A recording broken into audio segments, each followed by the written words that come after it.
તો કાલે તો હવે 5-6 હતી, આજે હાથમ થઈ ગઈ અને હાથમ આજે એટલો વરસાદ આવ્યો અને વરસાદનું અસર વાતાવરણ છે.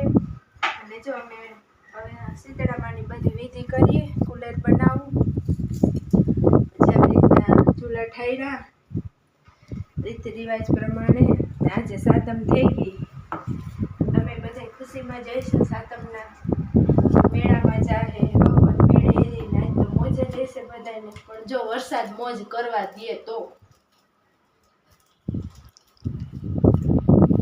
વાંચુવાયરી છે ને હવે શીતળામાને અમે પૂજવા જાઉં, એની તૈયારી થઈ ગઈ છે. તો હવે જઈએ અમે મંદિરે, ત્યાં જઈને અમારો બ્લોગ જોતા રહેજો. તો હાલો જાય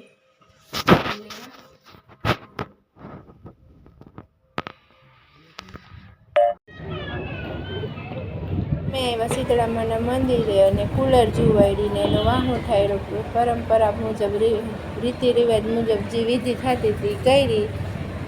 આવી રીતના જો અમે બધી મસ્ત રીતે કુલરને જુવાડી.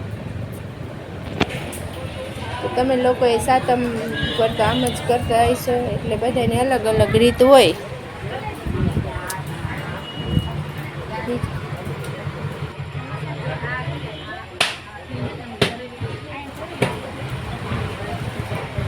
વરસાદ નહોતો ને થોડીક ભીડે ઓછી હતી એટલે કંઈક મજા આવી, એટલે વાંધો ના આવ્યો. ને પછી વરસાદ બપોર પછી એટલો આવ્યો ને કે સાતમ ને આઠમ ને બધું અમે ઘરમાં ને ઘરમાં કર્યું ને મજા આવી.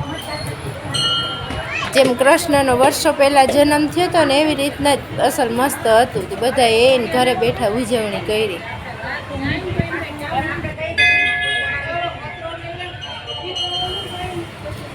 તો 3-4 દિવસ તો લાઇટ હતી નહીં, કારણ કે શોર્ટ સર્કિટ થઈ હતી, બધે થાંભલા પડી ગયા હતા. એના કારણે વ્લોગ બનાવવામાં જરાક મોડું થયું. અને તો અમારો વ્લોગને પસંદ કરી લેજો અને લાઇક શેર ને સબસ્ક્રાઈબ કરજો અને નવા અમારા વિડીયો જોતા રહેજો અને આગળ વધારજો.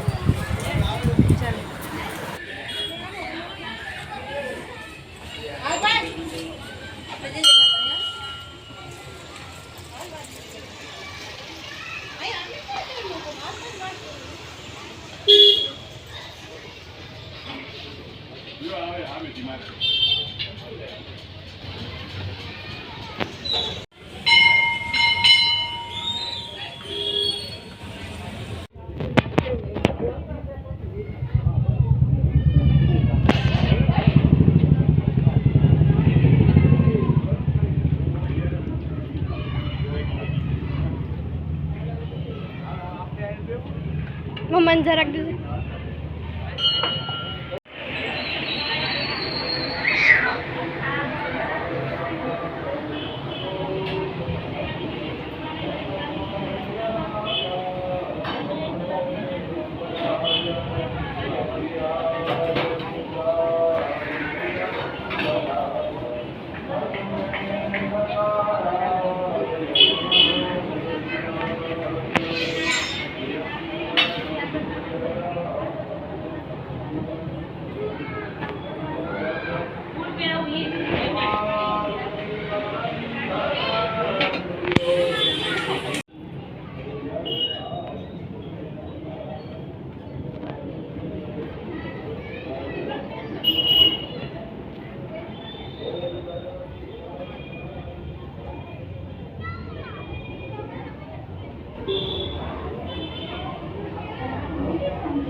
એટલું મસ્ત વાતાવરણ છે કે આગે ને આગે ફરવા ગયા.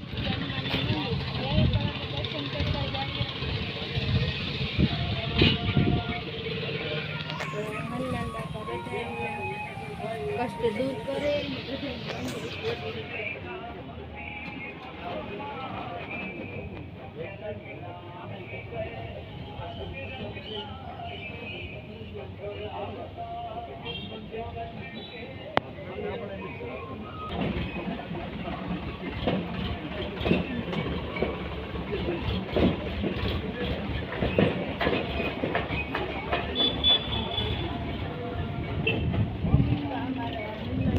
મંદિર છે અમારી નજીકનું છે તો હમણાં મસ્ત સત્સંગવાળી ભાઈઓ પતરા નખાવ્યા.